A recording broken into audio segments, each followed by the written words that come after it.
On today's episode, I have Christine Marie Pizzuto, and she is a licensed hypnotist and therapist. And I loved talking to her.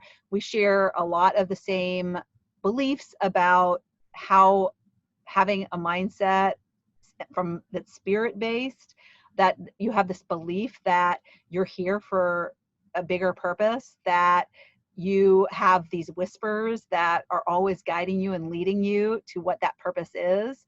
She shares how when she was 46, she was working for a medical device company, very, very successful career, very much like me at that same age. And she was on an airplane and she was journaling, and she had this, what I call, download from the universe. And she very wisely followed it, whereas I took another 10 years before I really paid attention. But I love her story and I love what she shares and many tips, and really we had a great conversation. So I hope you enjoy it as much as I enjoy talking to her. So let's get to the episode now. Welcome to another episode of Not Your Average Lives. And today my guest is Christine Marie Pizzuto. And Christine and I are recent new virtual friends. She reached out to me and I was very honored because she asked me to be on a virtual summit panel of speakers that she is holding and she has created, and it looks like an amazing lineup. So I was very flattered to be one of the speakers, and it's about mindset. It's called the Successful Entrepreneur Mindset Summit. That's it. Yeah. And it kicks off on September 8th, and there's going to be one or two speakers every day that you're going to release, right? Yeah.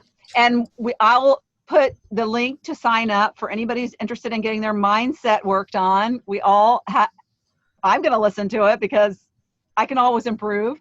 You're a speaker.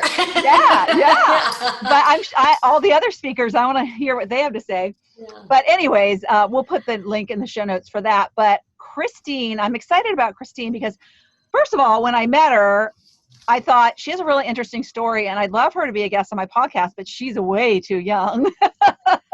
So sweet. I love that. And come to find out, she is 57 and is amazing, just getting started. She is loving what she does. She's very aligned, and she had a midlife change in her later part of her 40s like I did.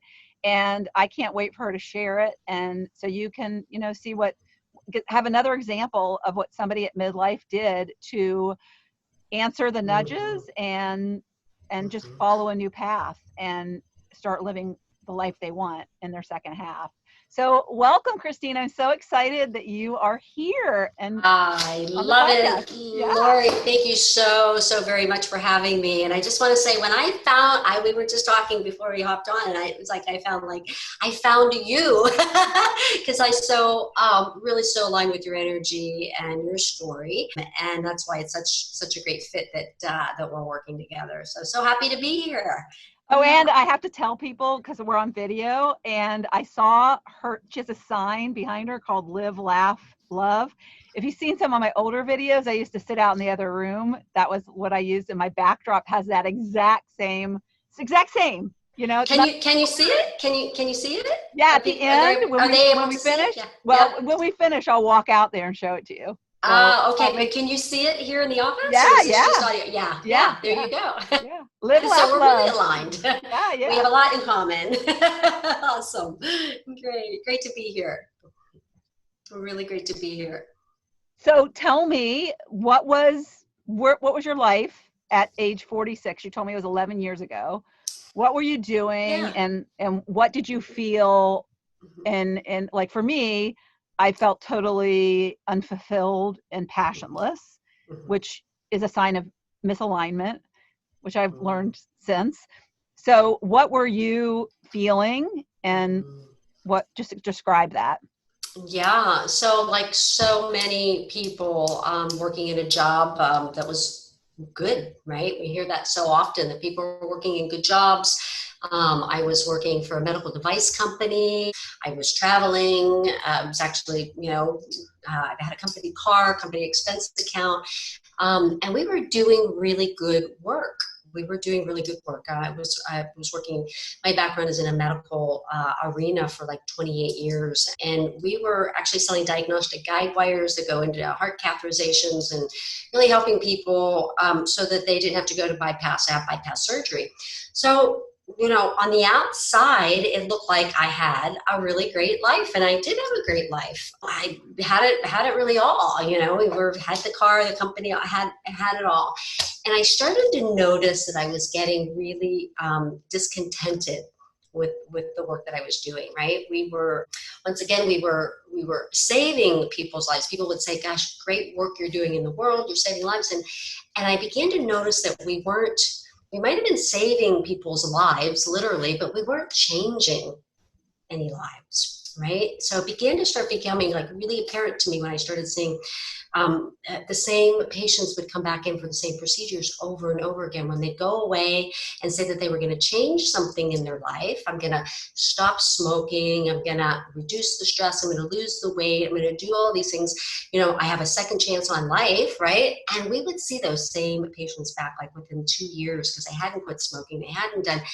And I got really curious about why is that when people sincerely, really, these are really good people and they want to change, right? And they, would really want that change and want to do all of those things, but they would come back for the same procedures, not having done the things that they said that they wanted to do for themselves or for their health. So I got really curious about that. And then I began to start to see where in my life, when I said that I wanted to make changes in my life, that I would often go out and, I would stay on that, and go to the gym every day, and I'd be really on that goal setting, and then I'd go right back within 2 to 3 weeks doing the same patterns and doing the same things over and over again. So I got really curious about that. And my background is in science. That's why, I'm like a bit of a science nerd. And so I got curious about the mind, what drives and motivates behaviors, and I took a deep dive in that. And at the time, I will say that I was working on my master's, and I thought I would be a talk therapist because I began to start to have a deeper desire. Really, it was like a deeper passion for wanting to help people at a deeper level than what we were doing in the medical community, right? So like a bigger impact too, bigger audience, yeah. So initially it was just like just to help them at a deeper level. I just felt like we were just scratching the surface when we would see, it was just seeing them for their symptoms, not going to the root core cause of what their symptoms were. We were just treating symptoms, always just treating symptoms. And so it felt really surface to me. And then once again, I didn't feel like we were really helping people change their lives. They were just coming in and we would treat symptoms. So I became really discontented with the work I was doing. At that time, I didn't know that I was meant for more. I just became discontented, and I listened to that, to that call, and I began to, start reaching out and just following my interest. And I found myself, like I said, I was working on my master's. I thought I would be a talk therapist. And it was so not it. I remember coming back from a conference in LA. I remember sitting on the airplane. I was sitting in the middle of two people beside me, and I was journaling. And it hit me that I said that. It was so apparent when I was journaling, and I said that I no longer wanted to work with what was wrong with people and diagnose people, because that's what we were studying, that I wanted to work with what was innately right about people. Now, at that time, I had no idea what that meant. I just knew that I had this overwhelming feeling that I said I wanted to work with what was innately right about people. So I just began to start following my interests, and I would, say to anyone, really just begin to follow your interest and just take those steps, because that's really what's guiding you when we listen. When I hear you talking, Lori, about that still small voice, when we really tune into that. And I didn't know that that's what I was doing at the time. I had recently gone through, some changes. I was in an 18-year relationship that had just ended. So I was on a spiritual path as well. I'd done some, some traveling. I had done some, I was taking spiritual retreats. I said I was doing retreats, like outward retreats for inward purpose, right? And I was doing all of that, and still I wasn't finding until I began to start, listening to that tap, tap, tap, and and not knowing what it was, and just following that interest. So once again, my background, my jam is like science. I took this big deep dive in understanding neuroscience in the mind and what drives and motivates behaviors. And I began to start seeing that everything was really pointed to the subconscious level of mind. And I mean, I really got turned on by that. And I was still, I was working for the company, still, was traveling with them, and I was taking, weekend classes. And I found myself in a year-long studying about hypnotism at the subconscious level, how we work with this part of our mind. I wasn't going to be a hypnotist. There's no way I had, I was there purely for interest and wanted to know more about this part of our consciousness and this part of our brain and how it drives and motivates our behaviors, right? So at the same day, it happened to be that we were finished with that program. It was like a little graduation for that program. It was the same day that we found out that the cardiology division of the company I was working for, is a big Fortune 500 company, was merging with another company. With another division of the company. And I would have to move if I wanted to keep that job. So I it was like perfect. And I thought, okay, well, let me think about this. So I had a severance package that I took for that summer, and I began to work with people and working at the subconscious level of mind.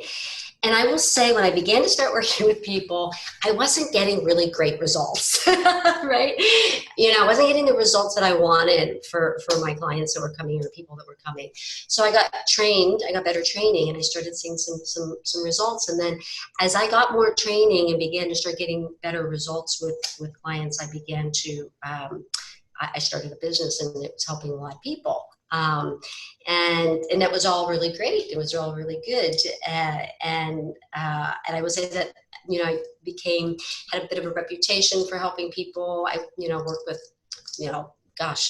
all the things that a hypnotist works with people about, smoking cessation, weight loss, fears and phobias.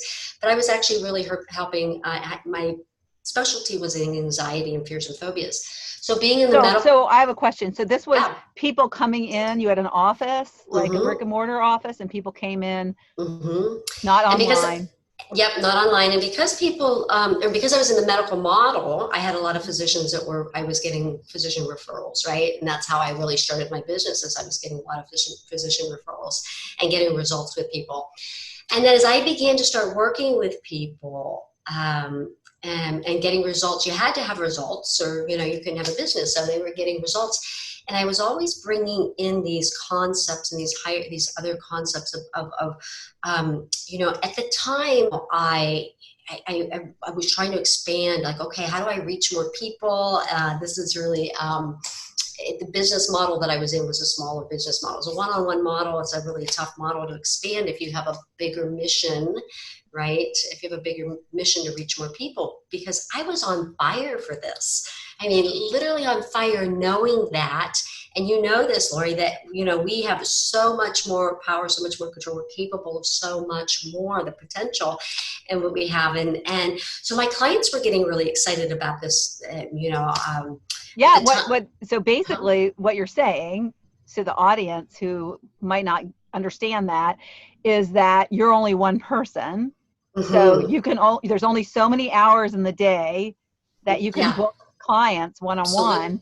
And if you want to make a difference to a larger segment of people, you have to figure out a way to do that. You have to create a scalable business where which the summit is great, because you put a bunch of minds together and you're going to help people have some aha moments there. So anyways, I wanted to explain that. Yeah, thank you for that. Yeah. So right, the model is not a sustainable model when it's only one-on-one. There's only so many hours in the day. Although my prices were high, they kept going up. I had a successful business. I was doing 6 figures, and it was good, but it was tiring. I was getting really tired as well, right? And so my client, and actually I still didn't know, and Lori, we're at the age where I had no idea. When somebody said, I had no idea about coaching, right? When somebody asked about, if somebody told you they were a coach, you said, well, what sport do you coach? I had no idea. I just didn't know what coaches did. And my clients so I would book always packages. It was a business model that I had that got results. and they didn't want to go. They would say, do you have anything, my life is really expanding. I'm getting rid of that, that whatever was holding me back or holding me down. And they would ask if they would literally say, do I have to leave? And at the time I didn't have anything to offer them until I began to start building out coaching business, coaching models and having packages. So that's when I began. Yep. So, so the practice is definitely results driven, oriented, working with people that really want to grow, people that want to see the results. So I say results driven. So when you made the decision to scale and to go online, was that did you feel comfortable with the tech, or because a lot of people are oh, are you kidding? Yes, it's been, and honestly, this is right. It's where I was stuck. It was like, I got stuck in my business. It was like, how do I grow? And it's like I was successful in doing this business. How do I do this other online business? And I will be the first to say I was stuck with the tech. But here's what I want to say. When we're not, and you've used the word, and I love this word, when we're not in an alignment, when we don't have that alignment with what we believe our worth is, what we believe our message is, our story, if we're not passionate about, if we don't believe that what we have to offer is powerful enough, it hardly matters if you know the tech. Because here's the thing, is you make different decisions about how to get help for the tech, So really, really important. That's why I say mindset matters, because you make different decisions about what you don't know how to do. And I found myself fumbling a little bit for a while, and then it was like, okay, then I had to begin to start, I was in a space of, I know that as far as the work that I taught other people to do, because I did it until I had a coach that said, well, no, you don't know that. And I'm like, well, I teach this. And she's like, well, no, you don't. And I was like, well, I do. And we would go back and forth until finally she'd say, well, your results aren't evidence of it, right? It was like, okay, you're right. So that's when I began to start doing my own inner work, knowing that we can even have, I will say, all the tools, the strategies, the technology. But if we are not in alignment with, really a bigger, if we're not on fire for a purpose, for a mission, how we can help people, you won't make the quick decisions that you make as being an entrepreneur and business owner to figure out what the tech is and to get the help that you need and trust that if you spend the money, it's going to be okay. And, all of that. Yeah. I also think that, and you talked about alignment, you take the actions. Yeah. But you also have this unstoppable belief in that you're so aligned, that you're meant to do this, and that you will figure it out.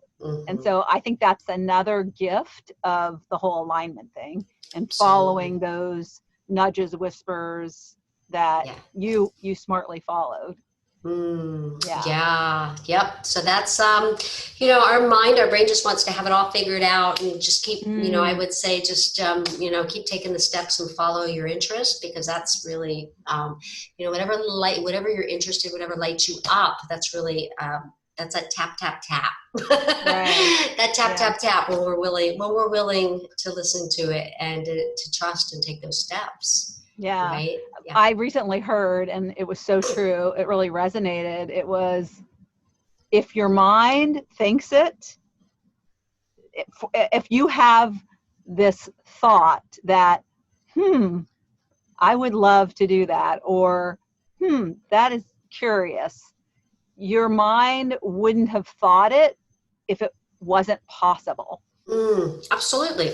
Yeah. And so really good point. In another dimension outside of the time dimension that we're in, there is a version of you that has that, because I love it. That's why it came to mind. And I was like, that's kind of like freeing to think, because if you thought it, even though you think in your logical brain you can't do it, that makes you think, it's just a different perspective. I love it. And, I've spoken about this, and it's really, if you, that's so very true, because really, here's the thing, is it would not be in your awareness if you weren't capable of doing it. because there's so many other things that aren't in our awareness, right? We just have no idea, and we wouldn't be capable. So, you know, if you have a thought, if you have a desire, if you have something, you know, you absolutely are capable. It just wouldn't be there. You know, if it wasn't possible, it would not. And I just, the closest thing that I can align that to is it wouldn't be in your awareness. It wouldn't come to you, it wouldn't be in your awareness. Yeah. Yeah. Absolutely, for sure. Well, I was appreciative that you allowed me to pick a topic for the summit. So it wasn't like you said, well, I have these topics, you know, pick this. And mindset's so vast. And so I picked vision because that was something for me that was such a game changer, and that I see so many people not having. And I think when we get older, that it becomes easier to dismiss, because it's like, oh, I have this much time, so I don't even, why dream? So when your time, you know, I was actually working on a script today about a video I'm going to do, and what I said is, I like to use the example of Grandma Moses. You know, she started painting and she lived till she was 101, painting at 76, 101. So if you figure what you do today in your 50s and start doing, you could technically do a whole nother life that you've lived with. I love it. I really could. Love so it. Why not dream? Yeah. I have a client that spent the best part of her years of her life between the age of 75 and 91 when she passed at 91, between 75 and 91, or her best years. So they were her most productive years. She did a nonprofit. She became a China painter. She jumped out of an airplane. She wrote a book. And those were her most productive years, were those later years in life, because her husband had passed. She found herself in a slump, and she said, well, okay, what is this life about? You know, and she began to start working in these principles, and those were her most productive years. Were just the louder part of her life and the happiest, and, you know, yeah. So you mentioned while you were on that airplane, you were journaling, and that's where you got a download on that airplane. So many people get downloads on airplanes. I don't know if it's because they think, oh, is this plane gonna crash, or if it's like, you know, time that you can just sit because we're so busy. And in a plane, you're forced to sit there. Like captive audience. Yeah, yes. Yeah. And you can't go anywhere. So I think journaling is so important, and people say you need to write your song, you need to journal, and people are like, well, I don't want it. You know, they think it's not important. They think it's not important. But I just did a workshop with my students, and it was really great. We had this person come in, and she's an African shaman, and she had us. It was so amazing. I'm going to take some stuff that she did with us and add it because it was so good. So cool. But she had us just journal, and she put music on. And even though I say to my students, you need to journal, you know, even exercises of them journaling, sometimes they just skip that one, right? And this was kind of where we were all on a Zoom together, and it was kind of a forced thing where you kind of had to follow what you were being told to do, like in school. And it was really profound. And then afterwards we shared, and what it was basically she said, that's your soul coming out, saying, even if you don't know what to write, she said, just start writing like A, B, C, D, E, F, G, or gibberish, whatever, because the words will start to flow. And it was such a gift to actually be forced to do that, because so many people don't realize. So listeners, take time, because we're such a busy society that we're just so busy, you know, doing and operating just kind of on exhaustion from doing, that we're not sitting and just being in a state of opening up. And I love that you were on that airplane, because I think, and I don't know if you did it regularly, I'd love to hear how you use journaling. But it sounds like that was a pretty significant download you got there. I love that you called it a download. Yes. Yeah. We get these sparks of inspiration, or these, actually, like they hit, like, some of them are really loud. I love it. I actually ask, for it to be really loud, like Yeah, hit me over the head. maybe it's my AOL background, because it's like the internet. But yeah, the universe. To me, it's like the universe Yeah. is Yeah. downloading into Yeah. us. I love that. Yeah, for sure. For sure. I like to say it's like having, the arm on the pump of a well, that you're pumping out the brackish water, right? It's Mm. like pumping out that brackish water before you get to that lower Oh, level, right? So that analogy, yeah. so good. Um, and that's what we talk about. It's just really Our getting listeners would know what that means. I've got some listeners of like the whatever who aren't old enough might not know that, but I That's remember right. the pumps. Right? I hadn't thought about, maybe these kids, younger kids don't know that. Yeah, they probably never Right. seen one. I They're not my didn't, audience, so that's didn't even okay. think about Yeah. that. Yeah. How else could you relate to that? It's really about, it's like really getting, pumping out that brackish water to get to the clear water, Yeah. And what happens is journaling and writing allows you to do that, but we want to do it in a way, not in a way that we're talking about all our troubles and our problems. That's kind of like how we've been brought up. I know a diary, like when you were a young girl for your Oh, yeah. birthday, you were given a diary and you got to talk about, like, how bad your day was or something, which, Or who hurt your yeah, feelings, or yeah, yeah, yeah. right, yeah. Yeah. This is a different way of journaling. It's a way Mm. of really, and it's not allowing yourself to just to stop. It's just you keep going, like, and what I teach my students is to really, they say the quality of our lives, and this is not me, this is David Thoreau. He said the quality of our lives is really dependent on the quality of the questions we ask. We Yes. don't even realize that we ask really poor questions. Mm-hmm. And that sometimes we don't even ask. Mm-hmm. We forget to ask, right? So, to begin to start to ask, what's the highest possibility for me here? It'll take you to another level Yeah. instead of like staying down where we are, it's like it takes you to a different level, and you begin to start, and some of the ideas that you come up when you're writing, not to judge them, because then that just shuts you down when you judge them. It's just like this mastermind when you're with yourself, when you're, working things out, and you just Yeah. keep journaling. Yeah. I just, you made me realize, and I'm so glad you said that, because she did tell us to state out loud before we started to journal, higher self, what do you want me to know? Beautiful. Beautiful. Yeah. We forget, we've not been taught to ask these questions. They're really high. You could just sit, and it's like, you could even ask yourself, and I'll have, depends on where my clients are. I have a lot of business building clients that are building, right? They've already have a level of success, and they're going to that next level. But I also have clients that, that I've seen that don't know what it is that they want. And you could sit and ask yourself in quiet and just say, who am I?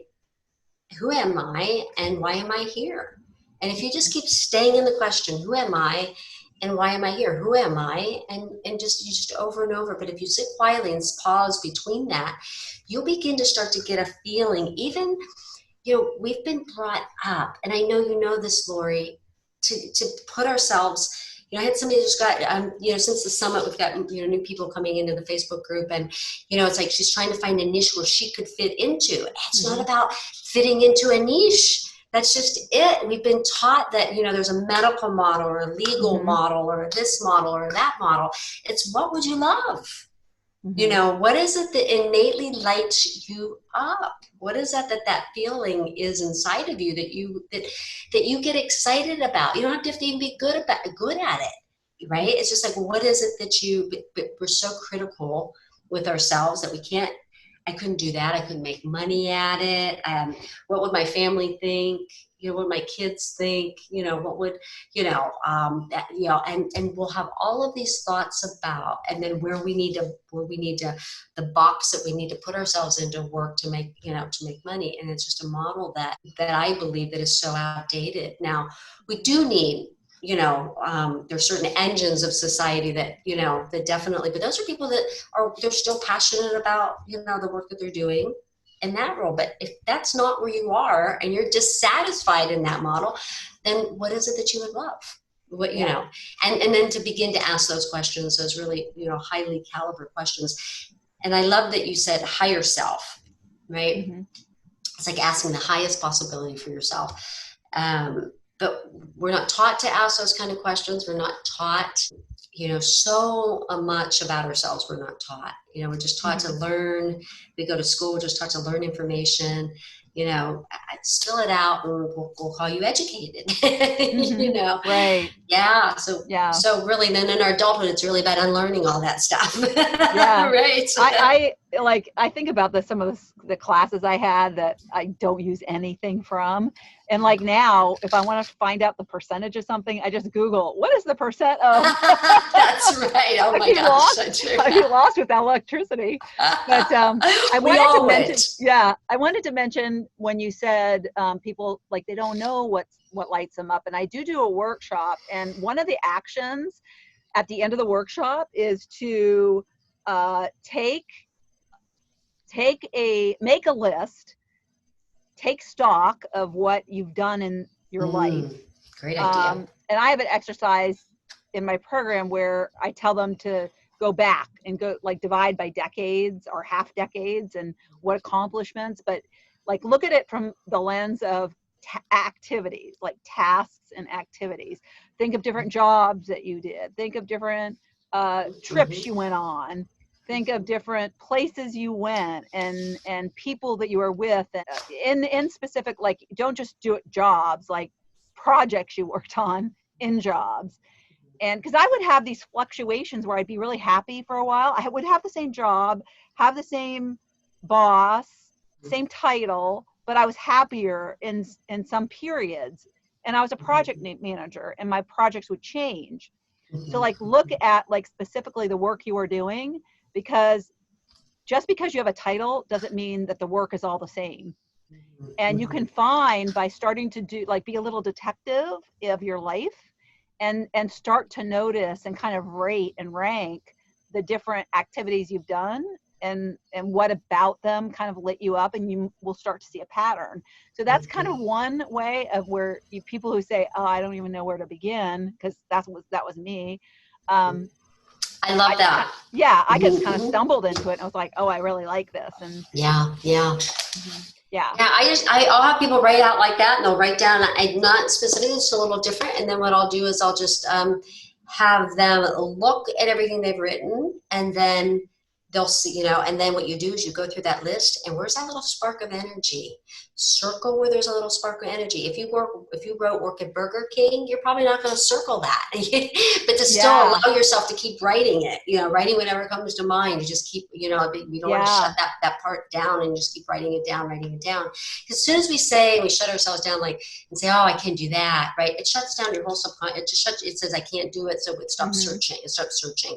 Yeah. Then I'll just have them just go ahead and circle on their list, where's that little spark, even if it's just a little spark of energy that comes alive, and circle those, right? And and they'll begin to start looking at that, and then what has the most spark in it, and here's the thing is, I will tell people when they say I don't know, is I'll ask them I'll just really gently tell them, as why we say we don't know. Because as soon as you say you don't know, once again, your subconscious mind will just not search. It shuts down. It listens to it's our languaging. So as soon as we say I don't know, it says, okay, I don't know, and it stops searching. So we want to say things like, it's unfolding. I'm excited about how it's unfolding. Yeah. Every day it's beginning to unfold more and more. And you will begin to, when you're writing that, it's like, gosh, I can't wait for it to unfold, But you start getting excited for the unfoldment as it's coming to you. Little pieces are coming every day. Instead of saying, I don't know. So I love that. Yeah. Yeah. It's like you're just putting up these big boulders. Yeah, and you're not going to get around them. Mm-hmm. You're going to stay in, you're going to stay in the I don't know if we're telling ourselves I don't know. Yeah. So, Well, and it also is the same as you have a choice to choose anything, change your thoughts, change your life. Love that one too. And so if you choose that you don't know, or you choose to stay stuck, then that's a choice, and you're making that choice, and you can choose to be unstuck, and you just, yeah, but I don't think people realize when they don't even catch themselves when they say I don't know. It's like this conscious use of or unconscious use of language. That's and true. Then when they become aware, there's a book that I have my clients read. It's really powerful, called Conscious Language. Robert Stephen Tennyson wrote it, and it's about really the languaging that we're telling ourselves, and really it's going right to that subconscious level of mind. It hears it 24/7. We've got a dialogue going on. So to be really to become more aware of what that we say, our thoughts create but the first, we know that the first is having the awareness of the thoughts that you're saying, and then changing could be the single most powerful thing in creating transformation, is to begin changing your languaging. Yeah. Yeah. It just reminded me of my dad, who's no longer with us, but I think about him often because he was such a presence in my life. But he had quite a sense of humor, and he hated it when we used filler words, like, Oh, like, smart man. Yeah. And so whenever we would say, and he would, we didn't even know we were saying it. And he would go, and he would, like, as soon as we said it, he'd go, And so it was like, it would drive my sister and I crazy. So talking about being aware of what you're saying. So somebody who does that just needs an accountability partner that they live with. Say, catch. If I don't catch it, you catch it. I know. I love that. I love that. Yeah. I know my husband and I all the time, we'll catch ourselves when we're coming from, let me rephrase that. Like, we'll catch ourselves when we're not coming from possibility, we're coming from condition. And then we'll catch ourselves and we'll say, hey, wait a minute, what's possible here? Because part of the work that we do, part of the work I do is really getting people to see beyond, and to begin to start thinking beyond condition, like, right? We're so, with our five senses, so conditioned to be that this is, right? And this is where with your visioning work, right? It's really about seeing beyond, is really thinking beyond conditions. I call it brave thinking. And we'll catch ourselves. It's like, okay, wait a minute. We just caught ourselves in a limiting conversation here. So it's really, I love the title. I came up for that. And so I'm going to use that. I'm going to update, I'm going to update that module in my course, because I love the name I used. The Vision? real REEL. Yeah. Because it's like a movie you got to see. Yeah. And that's what it does. The screen crosses the screen of your mind. I love it. Yeah. What was it though? Because I put in your title real, REEL. And then what else did it say? Real vision. Yeah. It was awesome. Yeah. It was really cool. Yeah. People might think that I do movies, but I don't do movies, but I can now create them in my head. Yeah. They're mind movies. Absolutely. Yeah. My movies. Yeah. My whole movies in my head that haven't happened yet. So powerful. As we close out, I would love to know what for you has been the most important daily activity that you do that keeps your mind kind of always in the knowing state, like the knowing you're where you are. What keeps you kind of grounded in that and focused on what you're doing, so you don't get all like freaked out about it?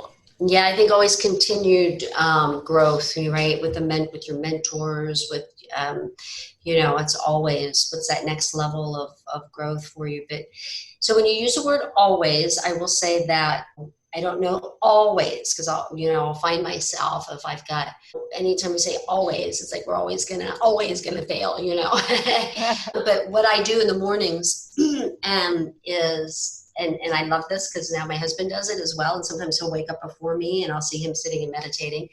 So we will read. We could be reading Wallace Wattles' work. We were reading, just different people's work. I can't believe you just said that name. I just read a quote from him yesterday. You did. What was the quote? Do you remember? I can't remember, but it's at the very beginning of A Happy Pocket Full of Money. I just started reading that book. Yeah. I love it. Yeah. So, I mean, these are truth principles. We know that we know that they're, and, you know, when you read them, it keeps you in that brain priming kind of, I do like a brain priming thing in the morning. Yes. I do that. Yeah, absolutely. Because, you know, it's our nature, it's our mind's nature to look for what's missing, even though we've done work on ourselves and but really, and I have to say, one of the principles that's huge, and you begin to start feeling differently and seeing things differently, is before you even put your feet on the ground in the morning, is to really take myself into, you know, as I'm waking up, what I'm grateful for, right?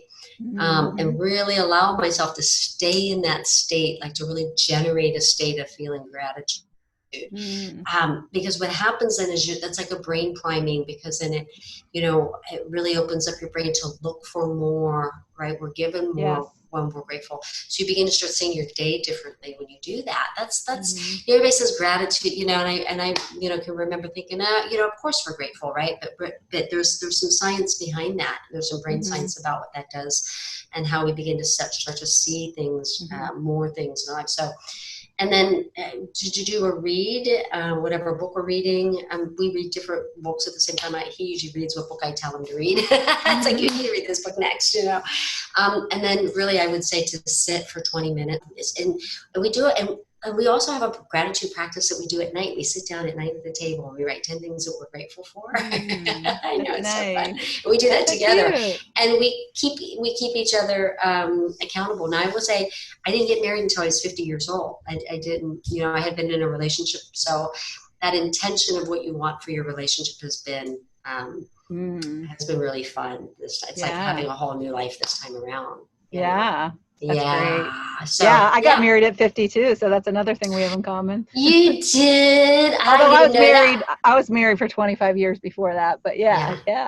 18 years. I was in 18 years. Yeah. So, wow. So we know that how exciting it can be when we're at this stage of your life married. And I remember thinking and even saying, wow, this is so much more powerful than when you're younger and all your hormones are crazy and you end up with, you know, somebody you shouldn't be with, you know, because of all that. And just so, you know, so much more powerful. Yeah. We definitely appreciate each other. We dated when I was 18 and he was 20. So we did know each other before, but we definitely have appreciation that we would have never had we married younger. So it is a sweet rekindle. But so thank you so much. I've so much enjoyed getting to know you over the past couple of weeks, and I look forward to working together more. And I'm excited to see how the summit goes. Good luck. Awesome. And of course, we'll put the link in the show notes. So awesome. The summit will be good. Yeah, even if you take you know, if you come to the summit, tune into the speakers and their topics that you know resonate with you, and you know, if you could take one or two things away from and really work with it, you know, or at least come to the Facebook group and say, hey, how do I work with this? This resonates with me. Can be life changing. Oh, that's right. Yes, there is a Facebook group. I totally forgot about it. So we're creating a once Facebook you group. Sign up, you go to a Facebook group. So you come and really take the tools and the strategies that you're learning, because mindset matters. We can have all the tools and strategies of doing everything else, but we're not doing anything with it, right? So we're there to support and you. I would say too that it's, even when you find out what it is that you really want to do, to be successful at that and to make it your dream job, which I think everybody should want to do, because if you have a purpose, you should do it all day, every day. And you need to have the mindset to be able to do that. You know, that you need to have the successful mindset to do that. So anyways, all right. Thanks, Christine. I appreciate it. Thank you so much for tuning into the Not Your Average Lives podcast. If you haven't yet, make sure to subscribe on iTunes if you have an Apple device. You can find free resources and learn what else I have going on at the moment that might interest you on my website at notyouraveragegrandma.com. You can also find me on Instagram or Facebook at Not Your Average Grandma. If you liked this episode, it would make my heart so happy if you could leave me a 5-star rating. You can also add a review to let me know what you like about this podcast, which will help spread the word about it to others who need a little midlife inspiration. As always, be you, listen to your inner voice, and focus on reigniting that lost spark so you can start living your own Not Your Average life.